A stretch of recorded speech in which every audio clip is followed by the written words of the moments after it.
À Djibouti, la mystérieuse base militaire chinoise qui inquiète la France et ses alliés de l'OTAN dans le secret, Pékin a construit une base militaire et un quai, qui pourrait lui donner l'avantage sur l'Amérique dans la corne de l'Afrique. Le Puma fend l'air au-dessus des eaux turquoises du golfe de Tadjoura. Il double l'épave d'un chalutier, relève son nez et prend de l'altitude. L'hélicoptère français du 5e régiment interarmes d'outre-mer ralentit, pour embrasser le panorama qui va des grues immenses du port de Doralais jusqu'à l'îlot du Héron.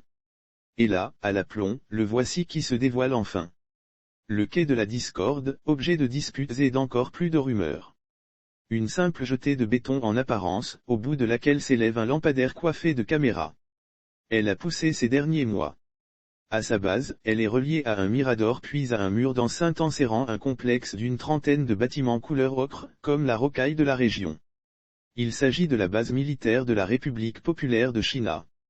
La Chine serait tentée d'installer une base militaire permanente en Guinée équatoriale selon le Wall Street Journal qui s'appuie sur des documents de la CIA. Pékin envisagerait d'établir dans ce pays sa seconde base militaire permanente en Afrique, après celle de Djibouti. Ce choix inquiète Washington, qui voit d'un mauvais œil la Chine disposer ainsi d'une première base sur la côte atlantique du continent. Djibouti est à ce jour la seule base permanente chinoise sur le continent africain. La Chine aurait finalement trouvé un point de chute pour installer une nouvelle base militaire permanente en Afrique.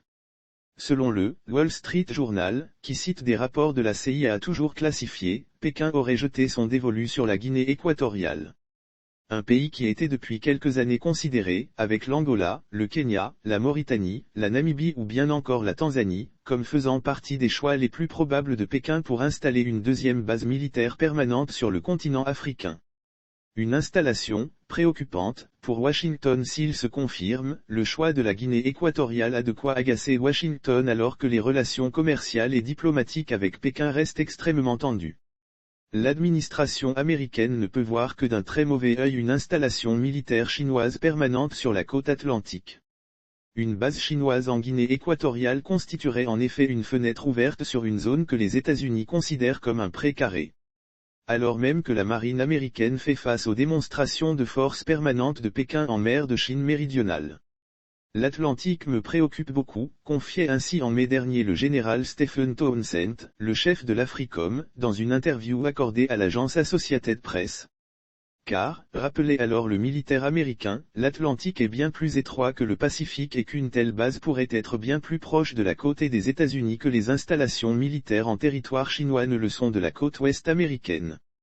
Chassé-croisé américain avec Malabo dans ce contexte, Washington et Pékin tentent donc de faire pencher la Guinée équatoriale de leur côté.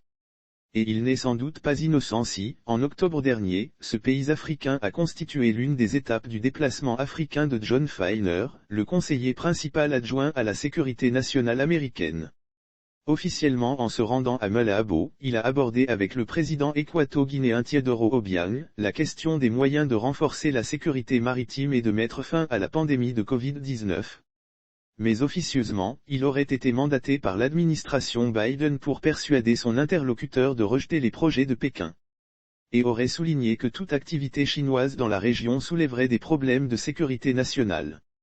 Face à cette offensive américaine, Pékin n'a pas tardé à réagir.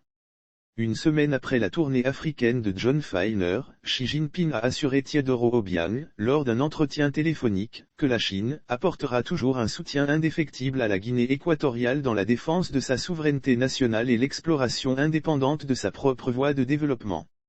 Une étape dans le projet des nouvelles routes de la soie pour l'heure, la Chine, qui n'a jamais caché ses ambitions africaines, ne dispose que d'une base militaire permanente sur le continent. Située à Djibouti, l'un des rares pays politiquement stables de cette partie du monde, elle a été inaugurée en août 2017. Et elle participe, au-delà des questions de stratégie militaire, aux ambitions commerciales de Pékin. Notamment en étant l'étape africaine de la version maritime des nouvelles routes de la soie. Djibouti a en effet servi de tête de pont à Pékin pour développer ses liens commerciaux avec les pays voisins, à l'image de l'Éthiopie. Un an après l'installation de sa base militaire, Pékin a fait renaître l'ancienne ligne de chemin de fer qui reliait Djibouti à Addis Abeba. Désenclavant ainsi l'Éthiopie, alliée de longue date de Pékin et qui reste la première destination des travailleurs chinois à l'étranger. Pékin, qui a aussi des liens étroits avec Malabo, espère sans doute faire de même et se ménager une porte d'entrée sur l'Afrique de l'Ouest.